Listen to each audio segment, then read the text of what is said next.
Hello, I'm Renan Barkana, a professor of astrophysics. Let's go on a journey from mankind to the universe. Our lives have changed tremendously over the last couple centuries due to the wonders of human reason. Imagine, for example, Paris in 1830. Many people were trying to advance civilization, for example, by finding an efficient way to clean up after horses, which were the dominant form of transportation. But there were also other people who were thinking outside the box and simply trying to discover new knowledge with the idea that maybe someday that will advance humanity.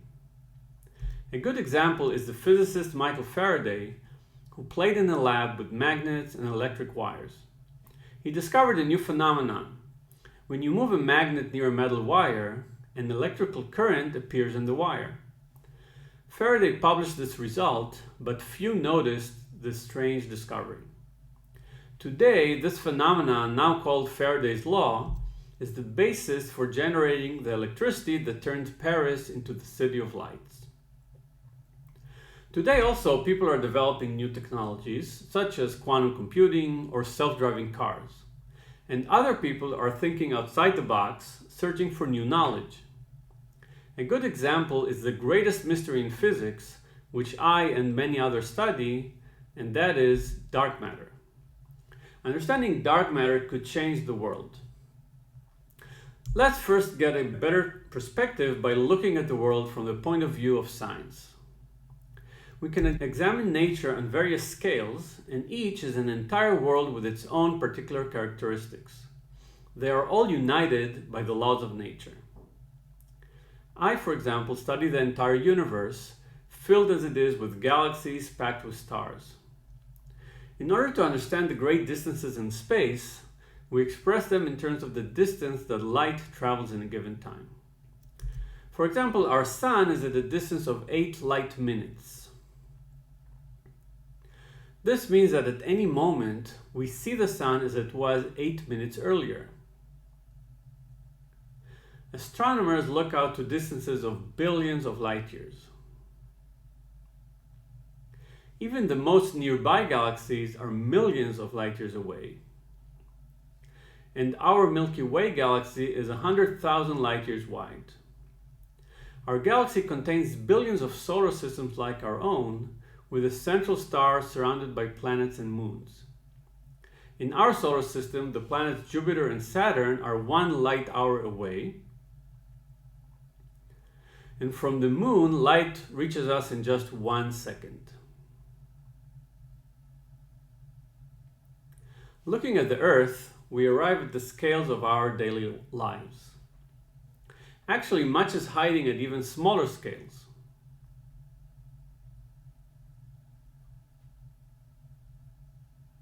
Biology works at scales down to a single cell.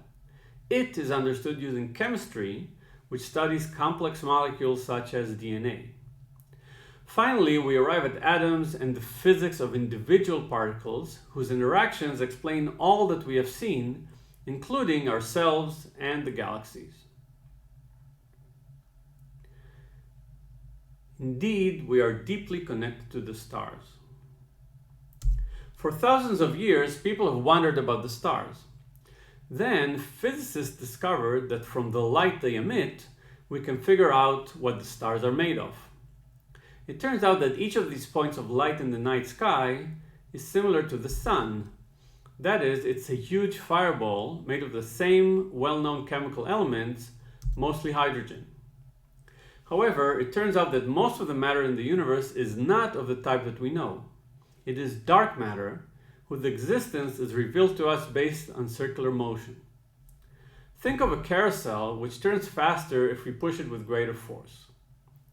Analogously, based on the rotation rate of the Earth around the Sun, we can tell how much force acts on the Earth. In this case, the force is gravity, and this allows us to weigh the Sun. Similarly, the stars rotate within galaxies due to gravity, and this allows us to weigh an entire galaxy. We find that it weighs far more than the stars within it. The missing mass is in the form of dark matter, which is most of the matter in the universe. Thus we have found that the normal matter, which we and the stars are made of, is just the tip of the iceberg, and there is a lot more to discover. It's the greatest mystery in physics. What is dark matter? What are its properties, and how can we produce it? Here comes in my own research, which uncovered a possible clue in the process of searching for the very first stars that formed in the universe. The tool we use is radio waves, which are detected on Earth and contain the signature of the first stars. Just as we see the sun as it was 8 minutes ago, we can see the first star in the universe as they were billions of years ago. After years of searching, a tentative first detection looked very different from the expected signal. After much thought about this puzzle, I concluded that a novel effect from dark matter offers a possible explanation. We await observations from additional telescopes that will confirm or refute the first detection. If the dark matter effect is there, I predict that it will produce a particular pattern of radio waves on the sky. This can be measured by large arrays of radio antennae, such as the International SKA radio telescope. I have given here only a sample of what we hope to discover. Let's end by briefly considering the most intriguing question in science. Are we alone in the universe? Let's start from something familiar. I'm in Israel, which has a population of 10 million. If we multiply by 820, we reach the population of Earth around 8 billion. Where else could we live? In our solar system, we've discovered planets and moons, some of which we could one day settle on. Astronomers have also discovered thousands of planets around other stellar systems in our Milky Way galaxy, many of which seem hospitable for life. There are so many that each person on Earth could choose 3 whole planets. And that's all just in our galaxy. Using telescopes, we conclude that there are around 2 trillion galaxies in the observable universe. With so much space, is there other intelligent life out there? The science fiction writer Isaac Asimov noted that there are only 2 possible answers, and they are both equally frightening. Because if there is intelligent life, it's scary to imagine what it looks like. And if there isn't, it's scary to think that we are alone in the entire universe. Some say that modern science makes us insignificant, just tiny creatures on a little rock in an enormous cosmos. But as long as we have not discovered other life, we are actually extremely significant, a unique specimen in the universe. One day we will travel to the stars to look for life in the galaxy. Actually, we have already begun the voyage. About 50 years ago, NASA sent 2 Voyager spacecraft to visit various planets in the solar system. By now, they have both passed by the planets and are on their way to the stars. However, in astronomical terms, these spaceships move quite slowly. In 50 years, they have reached the distance that light travels in just 20 hours. In order to go on a real voyage to the stars, we will have to develop technology that will allow us to go close to the speed of light. To understand what will happen at those speeds, we have to account for Einstein's discoveries about the relativity of time.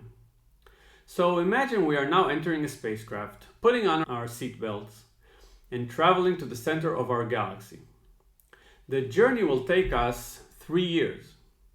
But for our friends who stayed back on Earth, 25,000 years will have passed. And what if we want to visit our neighboring Andromeda galaxy? That journey will take us, again, 3 years.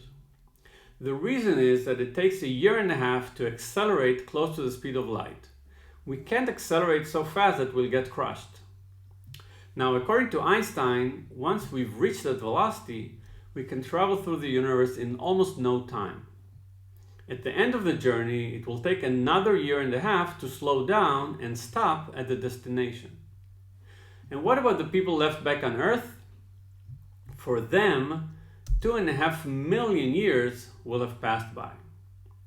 So, traveling to the stars is in principle possible, but it involves traveling in time to the future, and there's no way to then go back in time. Thoughts about space travel help us gain a different perspective. So it's important to have big dreams and remember, the sky is definitely not the limit.